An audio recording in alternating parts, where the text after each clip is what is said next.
Over time, that's what I've realized. Like, you have to play to what the audience wants you to play as well, even if it is something that you don't really want to play. The good part is there is demand now. I think the touring circuit, you can still go to between 12 to 16 cities. The infrastructure is still lacking, unfortunately. I think the problem we face with even young artists, you can either go from playing a 200 room show to 5,000. There's nothing in the middle, right? And I think that's the main problem with the infrastructure, where today an artist can play an anti-social. Where does he play, or where does she play after that? It's then the massive festival where you're on a much larger sort of stage. Guys, a singer-songwriter I have a lot of respect for, not only because of his infinite talent at creating sublime music, but also because he's an entrepreneur who, after going through a pretty tough journey himself, has decided to devote his life to helping other singer-songwriters. And that really is the only way life evolves, right? I mean, you do something, you feel you've climbed a summit, and you have many more mountains to climb, but you want others also to climb that summit with you, or sometimes a little after you, but climb those summits. Raghav Meattle is here. Bro, good to see you, man. Thank you so much. What a nice introduction. Thank you for having me over here. The reason Raghav is here, actually, is because we're very proud to say this. We're official radio partners at Lollapalooza India Edition 3 2025. This is at the Mahalakshmi Race Course on the 8th and 9th of March. Last few tickets are still going out at lollaindia.com. So go to lollaindia.com and get them. And they really throw away general admission passes for 2 days. Light on your pocket.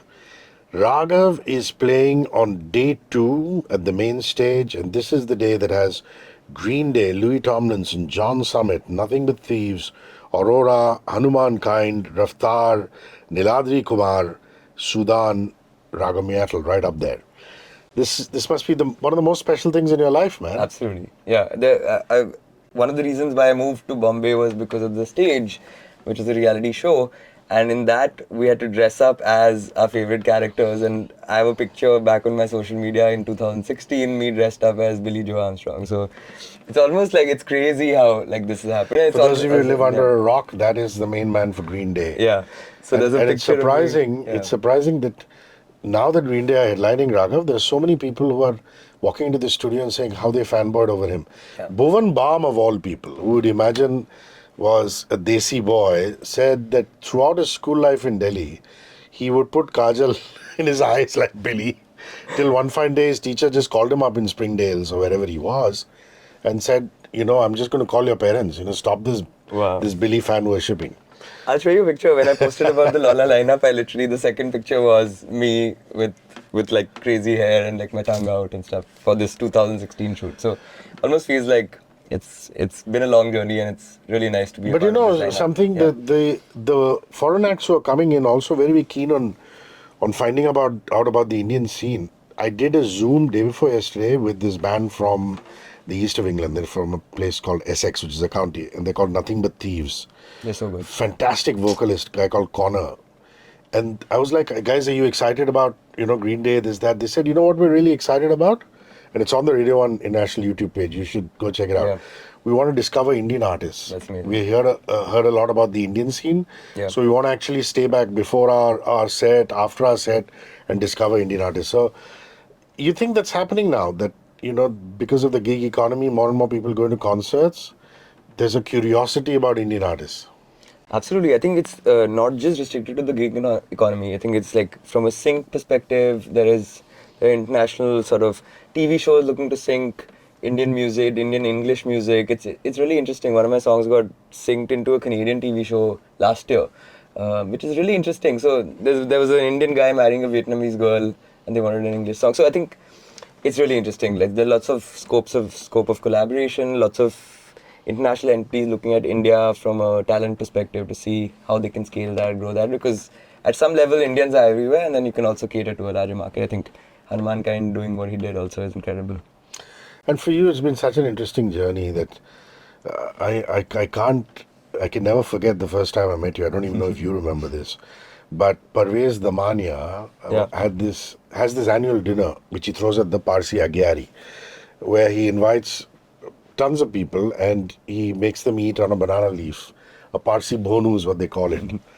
And the first time I met Raghav was he had played a set there. Unfortunately, because of traffic, I got stuck. I reached just after he finished his set. And Parvez introduces me and he goes, he was on the stage and this and that. And I said, wow, man, this kid is here paying to a bunch of 250 people. And turns out you were doing that pretty much every night of the year, just going out and doing gigs and gigs and gigs. I played 170 gigs in Bombay in 2016 when I just moved because that's what I thought I needed to do. I'll tell you a funny story there. That's the first time I met Baman Irani at that birthday party. There are two Baman Iranis. One is the actor Baman Irani, the other is Parizad Durabian's husband, who's also a big guy, Rustamji Builders. Oh, no, this is the actor Baman Irani. Turns out, 5 years later, he's just done his directorial debut. Mehta Family, Mehta Boys. Mehta Boys, and I've done a song on that. What are you saying? Yeah, so one of the songs is mine. I wrote and composed it. I didn't sing it, but I wrote and composed it. But it's a beautiful film, man. Yeah, it's a beautiful film. And years later, suddenly, through Zayn and all of these guys, I was on a call with him and he was giving me a brief of like how to write the lyrics, etc. So it's serendipitous almost, like it's incredible. So you remind me of that night. So yeah. This is you know the 10,000 hours theory, right? So the Beatles, everybody said, oh, overnight sensation. They actually played at strip clubs in Germany, in Hamburg on the strip, for 10,000 hours, where it must have been pretty humiliating for a bunch of 4 people who are so talented, where they would come and play. It's like your song Bar Talk, right? And people are saying, get the strippers on, get the strippers on. Yeah. And they would go on after playing a half an hour, 45-minute set, and the stripper would come on. And then she'd go off and then come on and again play a half an hour, 45-minute set. But Paul still says to this day, they took it seriously and it was just practice, it was just rigors. You agree with that, right? Absolutely. Hours and hours of just playing live. Just playing live, I think it's just also living with your craft, you know what I mean? Like understanding what you really want to do with your music. Just being in that sort of rigmarole of constantly being at it really helps. And I think the 10,000 hour theory, I think definitely makes sense. And I think it's just about being true to it and just constantly doing it without worrying about it. And you have to submerge your ego, obviously. Because lots of times people are not even looking at you. You know, I'm very against if you have a performer opening the bar. I'm always like, open the bar after he finishes, right? But people don't adhere to that. I mean, they don't care. Yeah, but I think it's also from a performer's perspective to try and make it engaging enough, because sometimes that's what it is, right? Like over time, that's what I've realized. Like you have to play to what the audience wants you to play as well, even if it is something that you don't really want to play, or you're a misfit. So either you call your own audience for the stuff that you want to play, or you play stuff that they're looking to sort of listen to, and that's what a good performer does. I think that's what a DJ does, right? A DJ goes and plays music that reads the room well and sort of does that. I think over the years, that's what I've realized, right? Each audience reacts the same way to the certain kind of song. So if I play a Stood Up and Fried, which is a really up-tempo, fun song, the hoots and stuff will come at that same point everywhere. So I think that's what I've learned as a performer, where audiences are the same. It's the material that needs to keep them engaged, essentially. That's a very interesting point of view for all you young singers. Okay, we are going to get Raghav to keep playing for us through the course of the interview. The first one I want to play for you, and please oblige me. I have a lot of love for Mali, and Mali, I'm so happy, opened for Ed Sheeran. And all of you who are living under a rock and you haven't heard this track, please go on to all streaming services and listen to it. It's called Waiting On. It's Raghav Meattle and Mali. Beautiful duet. It also has a very interesting video. Nothing much happens. They're just sitting in a room together, but it's just so much of feeling, because it is supposed to convey long distance relationships, isn't it, Raghav? Yeah. It's called Waiting On. So talk to me about the song, and then you can play it for us. I don't know if I'll be able to play it, but I'll share a story about the song. I think Mali and I had known each other for, I think, since the time we started. She'd been doing it for a couple of years before me, before I moved to Mumbai, and we'd constantly been chatting about sort of collaborating, but you know how it is, like she's doing her thing, I'm doing my thing.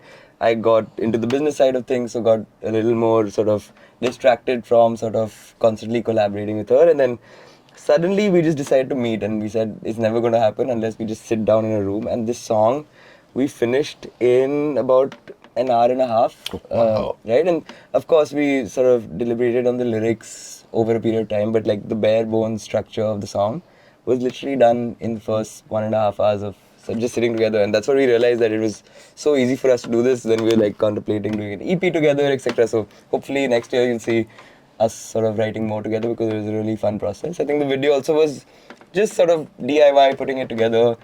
We at first thought we'll just do a bunch of short content, but then when we started shooting this, it just felt like, okay, it was just two people sort of having different sort of experiences, and we just went with it. Turned out pretty nice. Yeah. It's a difficult song to play on just acoustic. I Right? don't. Yeah, it's a different tuning also, so I'll have to change that. Fair yeah. enough, fair enough. Yeah. So, or should I just ask you what you want to play, as opposed to me turning around and saying Whatever you want. I can play. I can play Bartok for you, since you like that I love song. Bartok. I love Unicorn and the Sheep. Okay, I can do So that as well. I'm going to ask you those songs. So let's start off with Bartok. Obviously about a noisy bar where you've been trying to play. Yeah. But the video is very, very interesting. Yeah. And that really is out of the box thinking. I don't want to spoil it for you guys Watch if you the haven't video. seen it, because it's a really exceptional video. So I don't want to give any spoilers in here. But whose idea and was it the director's idea? Yeah, this was Rishita and a couple the EO2 experiences. Those are the guys who did it, and it was amazing. It was in the lockdown. They came to me with an idea. I said, okay, this is a song that's released a couple of years ago, but they said we really like it and we'll do it. And then that's how it happened. Everybody on that crew got tested. They were wearing masks. We found their old grandmother's empty house where they could shoot, and it was crazy. It was just, I think, a 15 people crew, and it was really a Adventure. crazy experience. But yeah, this song Yeah. is basically about, like, when I moved to Bombay, I would go play at these bars, but there would be like a person sitting right next to me and screaming at the top of his voice, talking to his friends, and I'm like playing right next to him. So this was basically about like how people can talk about lots of stuff like war, poverty, etc. But ultimately, it comes down to who you slept with the previous night. So that's all people care about at bars. Thing of beauty. Raghav Meattle in the house, and what you just heard was Bartok. A pretty extensive discography, considering the guy's been around 6-7 years. It's just that he's been relentlessly making music. If not for his business pursuits, there would have been double the number of tracks he's put out. But wonderful. He's playing at Lollapalooza Day 2, 8th and 9th of March. Tickets are live now at lollaindia.com. Please go get them. There's a regular GA ticket, and there's also, if you're a RuPay card customer, you get a hefty discount. So you pay only 5,999 as opposed to a 9,999. So go get your tickets to see Raghav in action. Tell me about the gig. Are you going in with a full-fledged band? Is it going to be a 4-piece or 5-piece? Do you have somebody on keyboards? Obviously, a bass and a lead guitar player along with you on guitar. Yeah, it's a 4-piece band. Keep it very clean, but we also play with a few backing tracks. The set is going back to my roots, so we're playing a lot of songs from a Matchbox. I'll have a couple of guest collaborators coming in. It's Oh, secret. lovely, Yeah. lovely. So they'll come and sing some of those songs. We're doing a lot of different kinds of arrangements to the music so that it's a little more fresh. There's 2 new songs that we're also debuting for the first time, so that'll be really fun. But it's essentially a bang set. Essentially, like, we're going all in. We're playing for about 35-40 minutes, so it's a really high energy set, which is going to be really fun. And we'll hopefully start it off on a really good note and make people dance, so that the rest of the days are the next sort of 8 hours are really set and they're really having a blast. Yeah. Last year was an eventful year for you because it's a full-fledged indie album. I mean, something that you've said that you'd been working hard on, because for a lot of us, our first language in that aspect is English, and we have to then think in English and translate. Not so much you. You've always, you've been a Delhi boy. Your Hindi is a lot better than a lot of us from Bombay. So perhaps not that much of an effort, but still an effort had to be made. And I have to say that, even though we don't play that because we're an international radio station, I love Ghulaam. It's a beautiful song. Thank you. And it's an extremely sensitive song. And again, it's a terrific video, man. It's about 2 people in a cab and just getting off and getting in through various journeys in their life. Yeah. And that video really spoke to me as much as the song did. So talk to me about the song. Are you going to be playing it at Lolla? Yeah? No, we're not doing Ghulaam. Yeah. It's not a banger. You're right. So we're If you're gonna do setting a tone, and it's the old fair sort enough. of living room band playing their sort of music. I think for me, how I look at songwriting is it's ultimately a skill, right? So I spent the last 10, 12 years writing in a particular language, and then now I can write every sort of genre. I write for a lot of other artists, so a lot of my work currently also involves writing for many, many other artists, be it from a melody perspective or a lyrics standpoint. Over time, I think in the last 3 or 4 years, I ended up writing with so many artists who write Hindi music. And because I was a songwriter on those projects, it became a lot easier for me to start thinking about my songs in Hindi as well. And that's how that progression happened. Because when I started out, I just couldn't, even though it's the same set of principles, right? Like you're ultimately putting syllables down in a melody and then putting them to words. But the Hindi aspect of it just didn't happen. But over time, I just realized that because I'd been in so many rooms where we were writing Hindi songs, I was coming in from a melody perspective, it just became really easy. Ghulaam is a really fun collaboration because I collaborated on the music production side with one of my friends who's played a big role. He's produced Cold Cold Night for me, and he's a Mallu guy. We decided we'll do this project together, and I think the production and the I music. love Cold Cold Night. There's another song of yours I really love. Thank you. We're going to play that at Lola. But with Ghulaam, I think that's what, if you look at the production of that song also, I think it's beautiful. Like, I think that's sort of the beauty of like how he's combined ukulele with like the guitar, and I think that sound is really unique. And then I collaborated with two of my friends who run this company called Last Bite Productions, which is a production house. They're a director duo, Sanjana Krishnan and Rohan Shetty. They sort of came up with this concept of basically take a week in a relationship, because the whole album was around long distance. I'm in a long distance relationship with my fiance who's in Boston for the next 6 more months. She's been there for a year and a half to study, and the whole album was about long distance relationships. And that's what we try to do within a week. Monday, Tuesday, Wednesday, Thursday, 7 days showed different aspects of a relationship in that cab ride.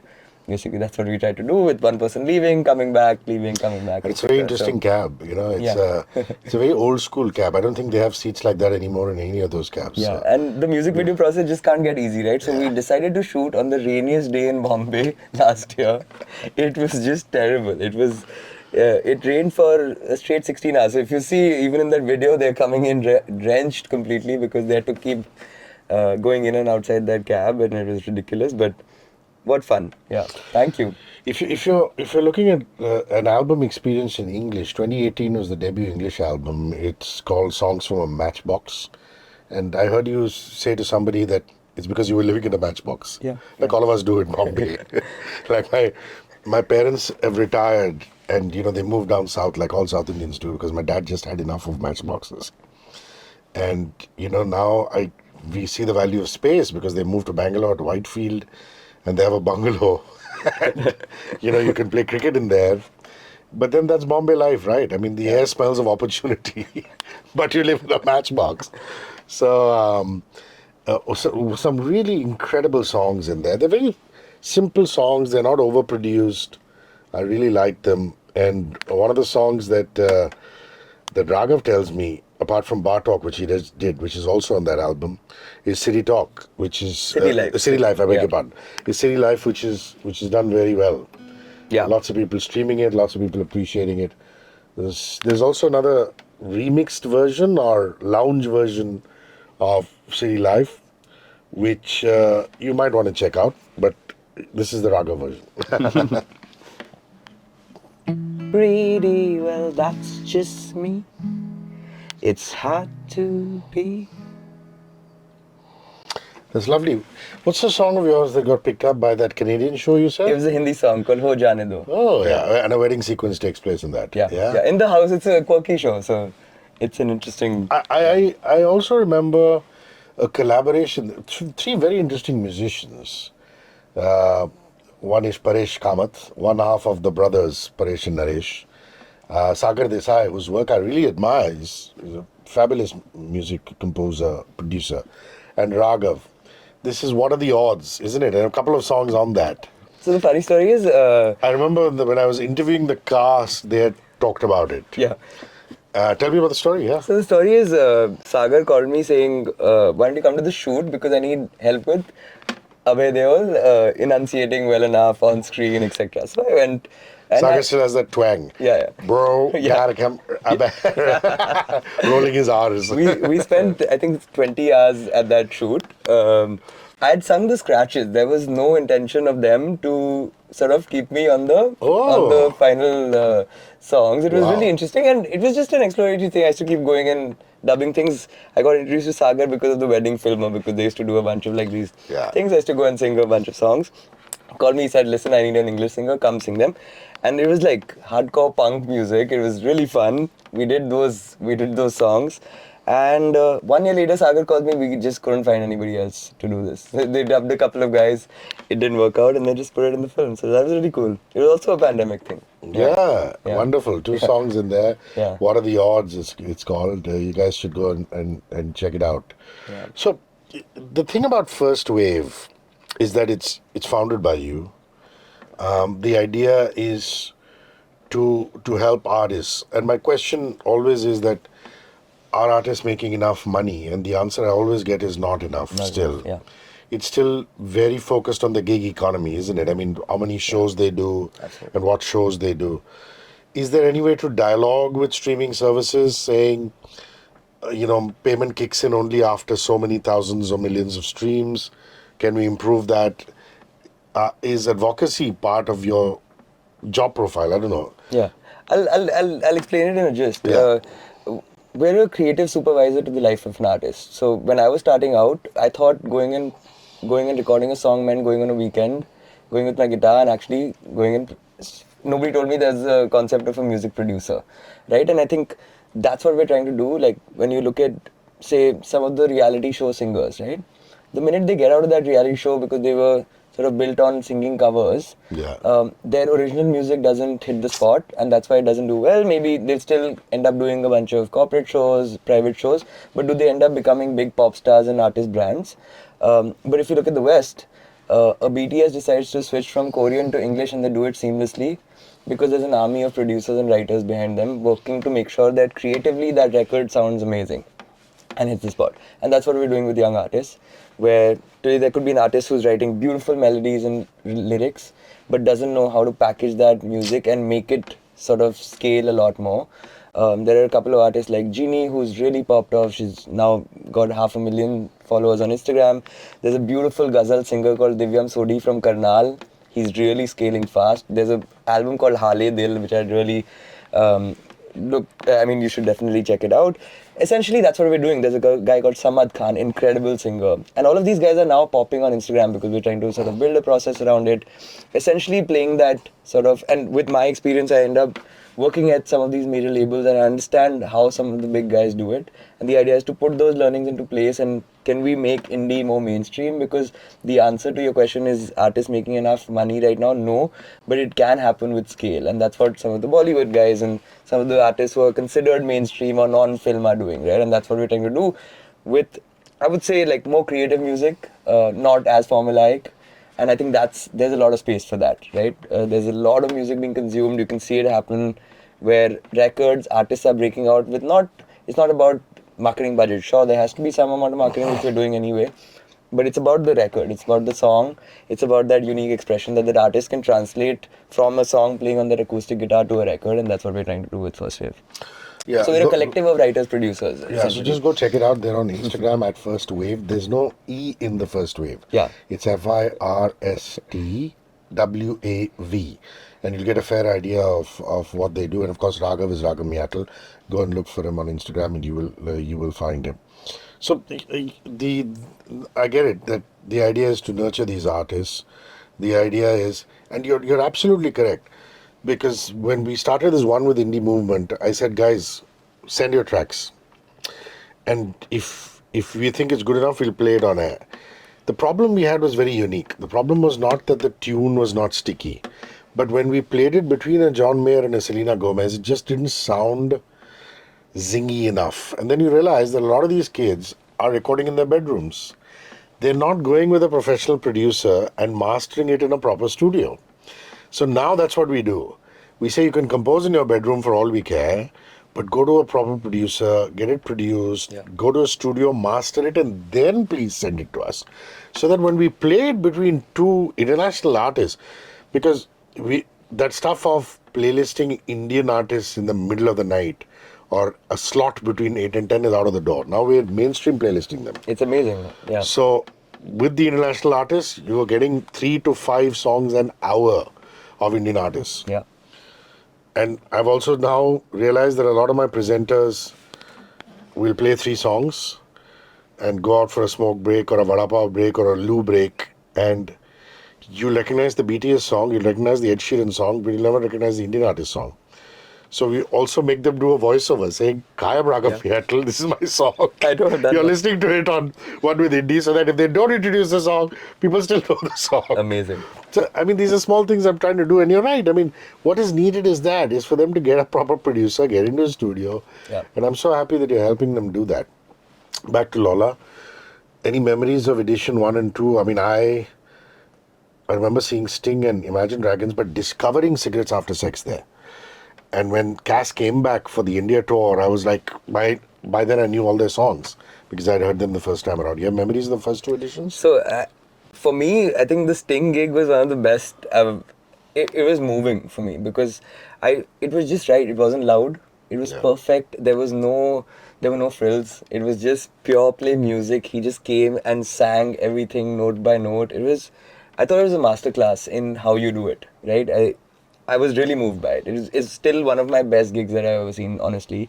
I think He's in his 60s, man. It's it was unbelievable. unbelievable. Like, Playing a 2.5 and hour what was set. crazy was, I mean, I think kudos to the sound engineer because when we listen to, I've seen gigs internationally also, everything is super loud. This was just like, it hit the right spots. It was a masterclass. I thought it was incredible. I think I've been a big Ryan Tedder fan because of how much were so songwriting he good. does for even other artists, etc. So I think One Republic was really cool. I love the Strokes, so Year One was incredible because I just couldn't believe it that I was watching them. What else? I saw Keen. I miss which Keen, is this piano-based pop rock band, and they were so good. Oh my god! Yeah, of course. So melodic. I love Divine also. Yeah.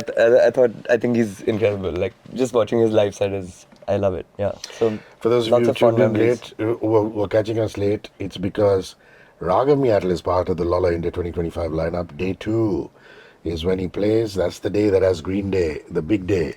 So make sure you get your tickets at lollaindia.com right away. Okay, let's have you play some more for us. I'll play you a song called She Can. Yeah, It's- I was going to say Unicorn and the Sheep, but maybe later. Yeah, play me She Can. I like She Can, yeah. Okay.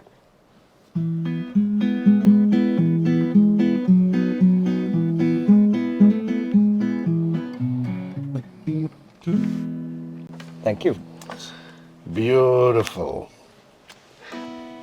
So this is a song I wrote for my sister for her wedding.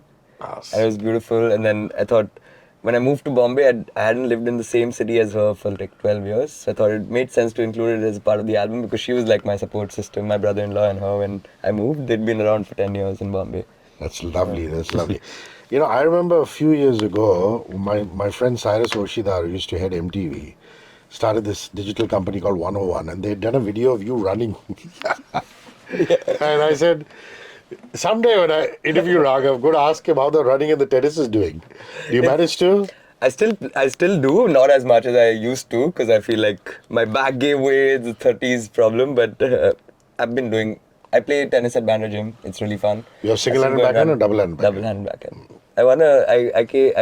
I got into the semi-finals of the tournament recently. Nice. Which is Yeah. incredible. I played a lot when I was growing up. That's how it started for me. Well, you used to go to in Delhi. DLTA? I played at DLT. I used to play at Modern School Barakama and then City Fort, where a lot of it Those used to DLT happen. courts are lovely. So in I've fact, gone that's visiting. my summers used to be spent in Bombay because they used to have like this whole Bombay AITA circuit. Yeah, the so I circuit, used to yeah. come for 2 months and then go back. Break a lot. I've broken like 3-4 rackets in Bombay because of this humidity. Like it's just flown off because if you're playing in Delhi and you come to Bombay, it's like you can't believe how much sweat Yeah, there is. especially So- the courts that are by the Marine MSLTA, Drive. yeah, MSLTA, MSLT is that Cooper Age, but Yeah. some of these Islam Gymkhana, those courts and all are right by the sea. PDP, I remember the PDP courts. Yeah. So, But you know, still at it. everybody who says, "Oh my God, Rafa's gone, Roger's gone, Novak's on his way out," I think these are exciting times for tennis. I mean, look at Carlos Alcaraz. Can I tell you, look I at went and watched- Tsitsipas. You went and watched what? I watched the Wimbledon final when Carlos beat Djokovic Oh, last wow. year. It was incredible. Like, it was one of the best things I've ever done. But I've been a huge tennis fan. I think Sinner's incredible. He I just think won it. he's incredible. Just got into some trouble because of the doping sort of accusations, but I think Carlos is the future. Like, I absolutely love him. He's fantastic. Yeah, but then you need a couple of these blokes So around. you've got Sinner, So you got Sinner, you got Tsitsipas. So Misha, like, yeah, Zverev, exactly. So the future of tennis is looking bright and really amazing. What a sport, isn't it? I mean, the fact that you would play at Stade Roland Garros in slow clay, and then you'd go to Wimbledon. The Wimbledon, the bounce is more even now, and then you'd play US even bounce court like the US Open and the fast-paced Australian Open. Yeah. You know, people talk about Formula One circuits, but it's such a beautiful. I mean, as a tennis fiend, as a fan, you've got to appreciate the nuances of that sport, man. And somebody who can win on all those surfaces is a genius, you know. Absolutely. And It's a grueling sport. It's a lonely sport. Yeah. But what a I wonder what you think of life, paddle or pickleball. Don't care for it too much. Yeah. But surprisingly, a lot all of the these tennis players, ex-tennis players are getting into it. I mean, forget about Andre and Steffi. Yeah. Mahesh Bhupati called me last month. He said, bro, I'm doing a paddle league. Why don't you partner with me? So I said, out of respect for him, I said, let's do it. Yeah. People seem to be having fun. Yeah, no, it's of But course. old school people are like, how can you convert tennis courts into pickleball courts? But that's the way life is, man. Yeah, paddle more than pickle. Yeah. But it's been good. Yeah. Correct. Listen, do for me Cold Call Night, please. All right. Cold Call Night. Yeah.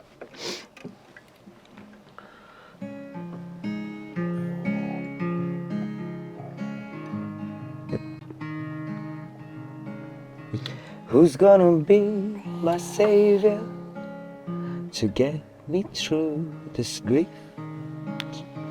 Who's gonna be the one who saves her from falling to her feet?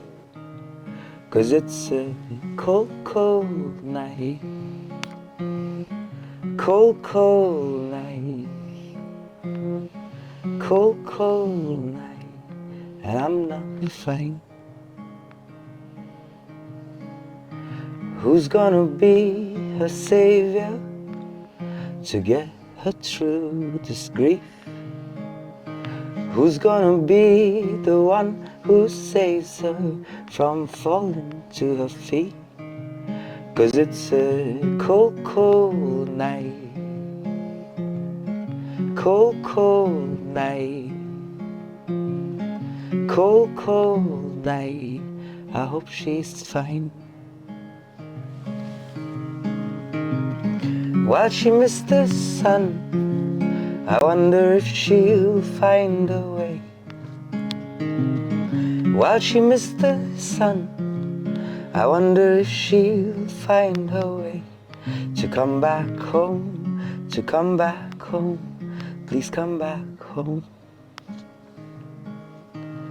'Cause it's a cold, cold night.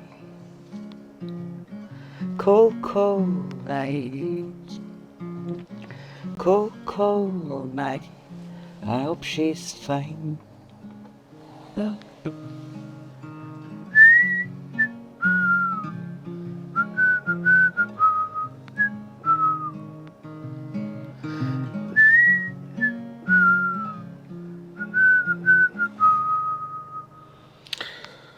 Thing of beauty. Love that. I love the whistle. So, last leg of conversation with Raghav Meattle, lollaindia.com. That's where you need to go and get passes. He's playing day 2 at Lollapalooza India, the 3rd edition. He's coming with a full band. It's going to be a rousing 35-40 minute set. Please go and make it a family day out. There's going to be some great music there. There is no doubt that there's lots to be proud of. Those Coldplay gigs were off the hook. The production values, even the stadium, full marks. I've been going to a lot of these gigs. Book My Show Live did another great job with Maroon 5. I went for that, yeah. With the Ed Sheeran circular stage, which I thought would never happen in India. They managed to pull it off so beautifully. And then Ed's come back and done 6 smaller cities around the country. The other end of the stage spectrum, there's still Diljit Dosanjh, who's gone very public saying we still don't have the kind of facilities that one has in the West. My question to you is, are we getting better? And more importantly, it's not about the big acts because they will fly down with their gear. Yeah. They'll fill Boeings and Airbuses with their gear and come down here.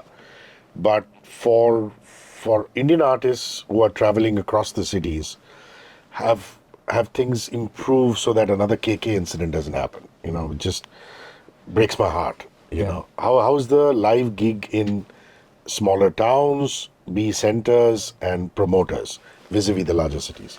I think the good part is there is demand now. I think the touring circuit, you can still go to between 12 to 16 cities. The infrastructure is still lacking, unfortunately. I think the problem we face with even young artists, you can either go from playing a 200 room show to 5,000. There's nothing in the middle. And I think that's, I think NMACC solved for some of that. But that's still a Mumbai thing. You know what I mean? Like, I think other cities, there needs to be some kind of infrastructure or step-by-step process, because that's why you also hear of artists not being able to live up to the expectations of the audience, because that person has played to a 200 room show. How do you expect them to go play to 2,000 or 5,000 in the same sort of year itself, right? And I think that's the main problem with the infrastructure, where today an artist can play an anti-social. Where does he play, or where does she play after that?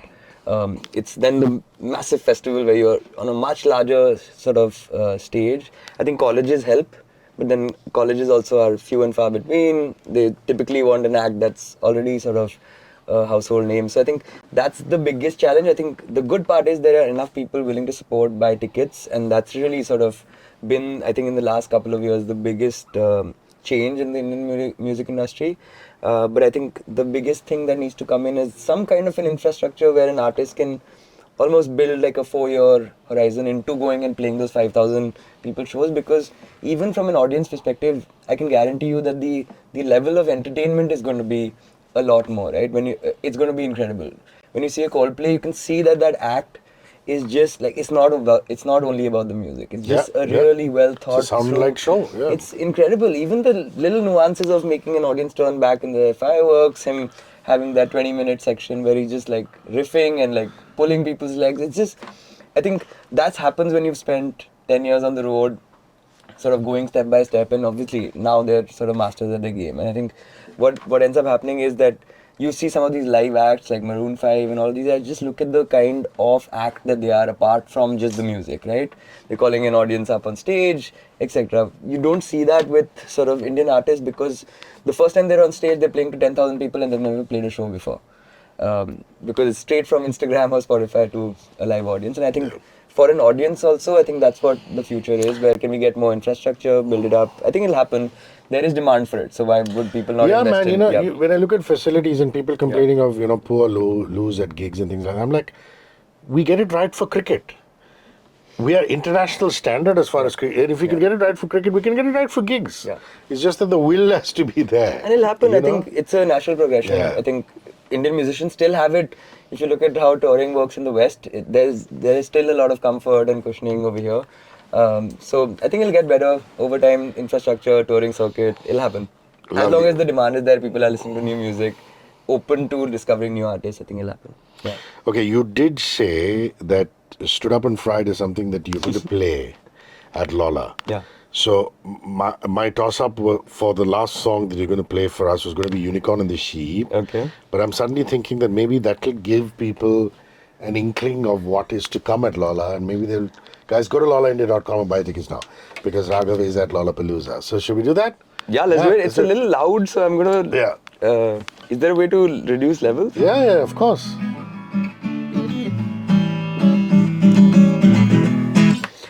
This is about a date, and you have to guess whether this was a fictional story or not.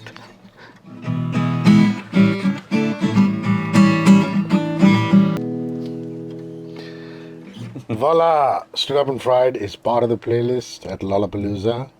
There are going to be 2 new tracks that he's going to premiere.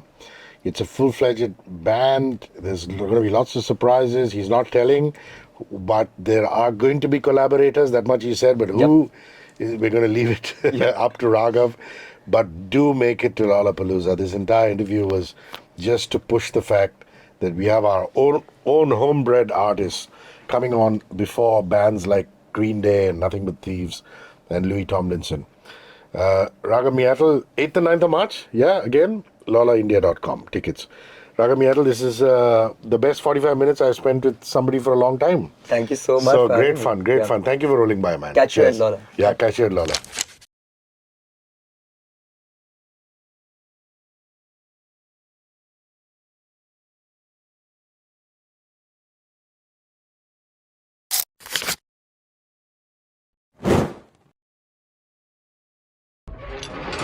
.3 Radio 1